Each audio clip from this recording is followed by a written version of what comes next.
আমাদের অন্তর্বর্তীকালীন সরকারের কিছু কিছু সিদ্ধান্ত নেওয়া হয়েছে যেটা বিএনপির প্রতিকূলে গেছে। আমরা আবার উদাহরণ দিয়েছি যে অনেক সিদ্ধান্ত আছে যেটা বিএনপির অনুকূলে গেছে। ধন্যবাদ। আপনারা অলরেডি শুনেছেন আমাদের এই আলোচনাটা 2 ঘন্টাব্যাপী হয়েছে। অত্যন্ত খোলামেলা পরিবেশে আন্তরিকতার সাথে আলোচনা হয়েছে।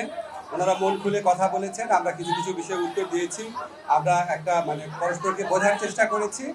ওনারা যেমন কিছু বিষয়ে কথা বলেছেন যে আমাদের অন্তর্বর্তীকালীন সরকারের কিছু কিছু সিদ্ধান্ত নেওয়া হয়েছে যেটা বিএনপির প্রতিকূলে গেছে। আমরা আবার উদাহরণ দিয়েছি যে অনেক সিদ্ধান্ত আছে যেটা বিএনপির অনুকূলে গেছে। তারপর ওনারা বলেছেন যে রাজনৈতিক হয়রানিমূলক মামলা প্রত্যাহারে বিলম্ব হচ্ছে। আমরা বলেছি যে পাবলিক প্রসিকিউটর অফিস, তারপর হচ্ছে এই পুরা সরকারি আইনজীবীদের অফিসটা এটা পুনর্গঠন হয়েছে মাত্র 3 মাস আগে। 3 মাসের মধ্যে 7,000-এর বেশি মামলা প্রত্যাহার হয়েছে, 16,000-এর মতো মামলা অলরেডি লিস্টেড আছে। এবং আমরা বলেছি যে এর চেয়ে দ্রুত গতিতে সম্ভব কিনা। ওনারা, আমার কাছে মনে হয়েছে ওনারা আমাদের আনসারটা বুঝতে পেরেছেন। ওনারা বলেছেন যে ফ্যাসিস্ট শেখ হাসিনার যে গণহত্যা ছিল সেই গণহত্যার বিচারে বিলম্ব হচ্ছে। আমরা ওনাদেরকে বলেছি যে এর আগের সরকারের সময় যখন বিচার হয়েছিল সেটার সাথে কম্পেয়ার করে দেখিয়েছি কোনো রকম বিলম্ব করা হচ্ছে না।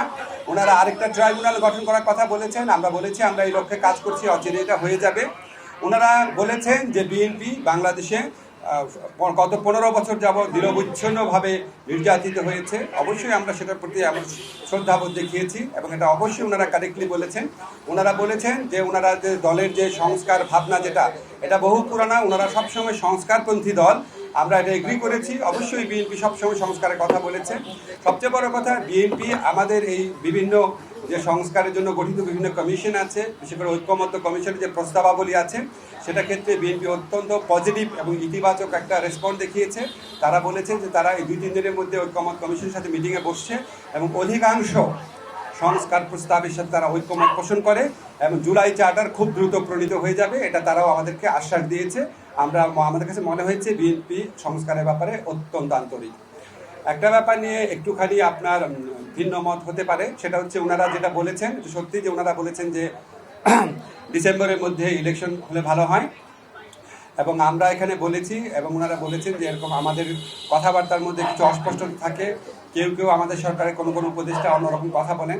আমরা এটা ক্যাটাগরিক্যালি বলেছি যে যেটাই বলুক না কেন, আমাদের প্রধান উপদেষ্টা জাতির উদ্দেশ্যে দেওয়া ভাষণে বারবার যেটা রিপিট করেছেন সেটাই দলের অবস্থান। সেখান থেকে অন্য কেউ যদি বেফাস কথা বা অন্যরকম নিজস্ব বিবেচনা শুধু কথা বলেন, সেটাতে তারা যেন বিভ্রান্ত না হন। আমাদের প্রধান উপদেষ্টা ডক্টর মোহাম্মদ ইউনূস উনি প্রথম থেকেই বলেছেন ডিসেম্বর থেকে জুন। আজকে আলোচনায় আমরা কয়েকটা বিষয় স্পষ্ট করেছি, সেটা আপনাদের বলি। একটা হচ্ছে ডিসেম্বর থেকে জুন মানে যে আমরা ইচ্ছা করে দেরি করে করে মে বা জুন মাসে ইলেকশন করবো, সেটা না। ডিসেম্বর থেকে জুন মানে হচ্ছে ডিসেম্বর থেকে জুনের মধ্যে যত তাড়াতাড়ি সম্ভব। যদি আমরা ডিসেম্বরে সম্ভব হয় ডিসেম্বরে, না হলে জানুয়ারিতে, এভাবে বুঝিয়েছি যে ডিসেম্বর থেকে জুন মানে যে আমরা ইচ্ছা করে একটু বেশি ক্ষমতা ভোগ করার জন্য বা এমনি অকারণে আমরা 1 মাস 2 মাস বেশি ক্ষমতা থাকলাম, মোটেও সেটা না। ডিসেম্বরের থেকে জুনের মধ্যে যত তাড়াতাড়ি সম্ভব। এখন ওনারা একটু জানতে চেয়েছে যে সংস্কার যদি হয়ে যায় এত দেরি করার মানে কি আছে। আমরা ব্যাখ্যা করে বুঝিয়েছি জুলাই চার্টার প্রণীত হলেও যে প্রয়োজনীয় আইনগত ব্যবস্থা, নীতিগত ব্যবস্থা সেগুলি গ্রহণ করতে মাঝে মাঝে সময় লাগে। যেমন একটা এক্সাম্পল দিয়ে বলেছি যে ডিজিটাল সুরক্ষা আইন, এটা আমরা 23 বার ড্রাফট করেছি বিভিন্ন অংশীজনের মতামত নেওয়ার জন্য এবং বেশ কয়েক মাস সময় লেগেছে। সেজন্য আমরা বলছি আমরা তো পিন পয়েন্ট করতে পারবো না জুলাই চার্টার পরিণত হওয়ার পরও কোন আইনটা কতদিনে হয়ে যাবে, কারণ আমরা তো অংশীজনের সাথে কথা বলবো, ব্রড কনসালটেশনের ভিত্তিতে করবো।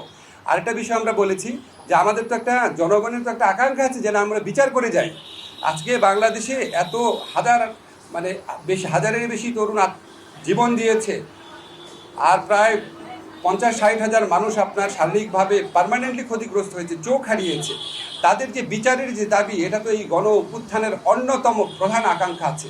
তা আমরা যদি কোনো বিচার না করে যাই, কোনো বিচার না করে আমরা যদি ইলেকশন দিই, আমরা মানুষের কাছে এবং নিজের কাছে জবাব দেবো কীভাবে?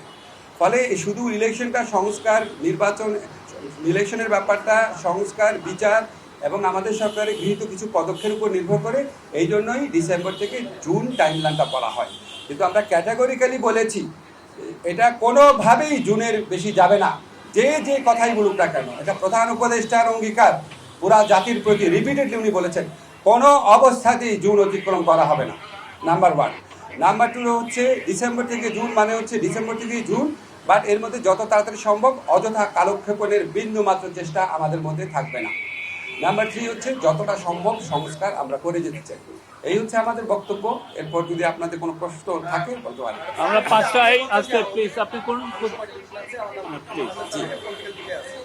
সেটা হচ্ছে যে আপনারা বলছেন যে কোনোভাবেই আপনারা বেশি অতিক্রম করবেন না, কোনো খাওয়া দাওয়ার কোনো অভিলাষ নেই, কিন্তু আজকের বৈঠকে আপনি বলছেন যে ফলপ্রসূ হয়েছে, সুন্দর হয়েছে, কিন্তু বিএনপি মঞ্চে বলছেন তারা সন্তুষ্ট নয় এই নির্বাচনের রোডম্যাপ নিয়ে, তারা বলছেন ডিসেম্বরের মধ্যে নির্বাচন চাচ্ছে।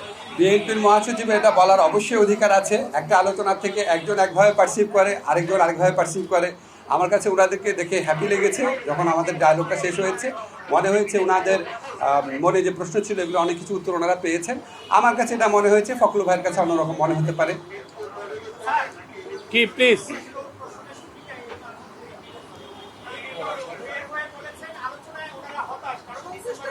এটা উত্তর দেওয়া হয়েছে, এটা উত্তর দেওয়া হয়েছে, উত্তর দেওয়া হয়েছে।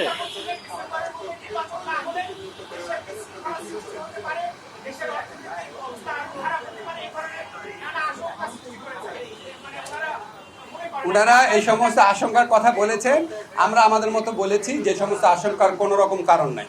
এসব ব্যাপারে আমরা সচেতন আছি। আমরা অত্যন্ত রেসপেক্টফুলি ওনাদের মতামত আমরা বিবেচনায় নিয়েছি। আমরা এই ব্যাপারে আরও সচেতন থাকবো।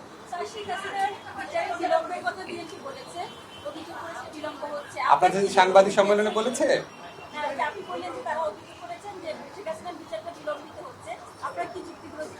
আমি তো বললাম এখানে আমরা বলেছি শেখ হাসিনার বিচারে কোনো রকম বিলম্ব হচ্ছে না।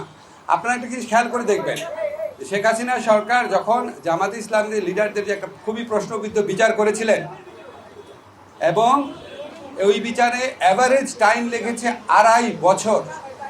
আপনাদের একটা পার্সপেক্টিভে দেখতে হবে, আমরা যেই ভয়াবহ এবং ব্যাপক অপরাধ ঘটেছে এটার উপযুক্ত সাক্ষ্য প্রমাণ সংগ্রহের জন্য আমাদের প্রসিকিউশন এবং তদন্তকারী টিম, আপনারা একটু গিয়ে ওখানে খবর নিয়ে দেখেন ওনারা কী পরিমাণ পরিশ্রম করেন। এবং আমাদের পক্ষ থেকে, সরকারের পক্ষ থেকে যা চাওয়া হয়, যেই দিন চাওয়া হয়, গাড়ি লাগবে, তারপর ডিভাইস লাগবে, তদন্তকারী বেশি লাগবে, প্রসিকিউশন টিম বেশি লাগবে, যা চাওয়া হয় আমরা সর্বোচ্চ প্রায়োরিটি দিয়ে ওনাদেরকে হেল্প করি। এবং আপনাদের মনে রাখতে হবে আমাদের এই ট্রাইব্যুনালটা কিন্তু এই সরকার আসার সাথে সাথে গঠিত হয় না। আমাদের বিল্ডিংও ছিল না, নতুন বিচারক নিয়োগ করতে হয়েছে, প্রসিকিউটর নিয়োগ করতে হয়েছে। ওনারা অভিযোগ করেছেন, যখন আমরা যখন যুক্তিগুলা দিয়েছি তখন ওনারা আর কোনো কথা বলেন নাই। তো আমরা ধরে নিয়েছি আমাদের কথাটা ওনারা বুঝতে পেরেছেন। আর কে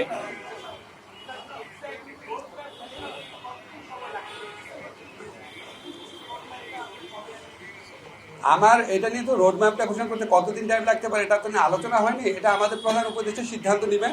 তবে আপনারা একটা জিনিস জানেন যে নির্বাচনের মানে এমনি আপনি যদি শিডিউল বা আগের নির্বাচনের যদি প্যাটার্ন দেখেন তাহলে আপনার শিডিউল ঘোষণা করার পর মোটামুটি 60 ডেজ দিলেই হয়। সেই হিসাবে যখন আমরা নির্বাচন করবো তার অন্তত 2 মাস আগে আমাদেরকে রোড ম্যাপটা ঘোষণা করতে হবে।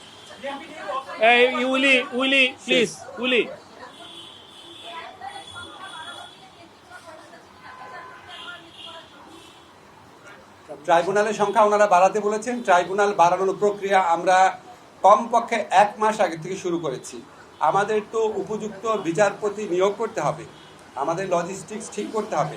আমাদের এটা খুব দ্রুত হয়ে যাবে, 1 থেকে 2 সপ্তাহের মধ্যে হয়ে যাবে।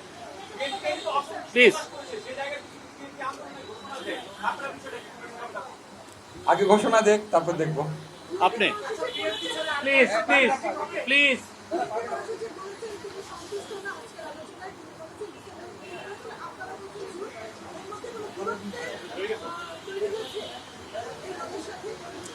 কোনো দূরত্ব তৈরি হয় নাই। আপনি আমার প্রশ্নের উত্তর আমি দিলাম, তো আপনার কাছে মনে উনি ফখরুল ভাই এসে বলেছেন ওনার সন্তুষ্ট না। আমরা আলোচনার শেষ প্রান্তে আলোচনাকালে আমাদের কাছে মনে হয়েছে আমাদের অনেক ব্যাপারে ব্যাখ্যা ওনারা বুঝতে পেরেছেন। আমাদের কাছে মনে হয়েছে ওনারা সন্তুষ্ট। আর একটা কোশ্চেন নিব, লাস্ট কোশ্চেন প্লিজ। না, এটা তো চলমান প্রক্রিয়া তো হচ্ছেই। আপনাদের একটা সুসংবাদ দেই, বিএনপি খুব দ্রুত বলেছে তারা আগামী 2-3 দিনের মধ্যে ঐকমত্য কমিশনের সাথে বসছে। তারা আমাদেরকে বলেছে, এটা আপনার পজিটিভ দিকটাও হাইলাইট করেন, তারা আমাদেরকে বলেছে তারা অধিকাংশ সংস্কার প্রস্তাবের সাথে ঐকমত পোষণ করে। বিকজ সংস্কার করার দীর্ঘ ঐতিহ্য বিএনপি রয়েছে এবং আমরা স্বীকার করি, আমরা এটা রেসপেক্ট করি। এবং এটাও বলেছে বিএনপি যে জুলাই চার্টার যেটা এটা খুব দ্রুত হয়ে যাবে। জুলাই চার্টার হয়ে গেলে নিশ্চয়ই এটা নির্বাচনকে ত্বরান্বিত করার ক্ষেত্রে একটা ভূমিকা রাখতে পারে।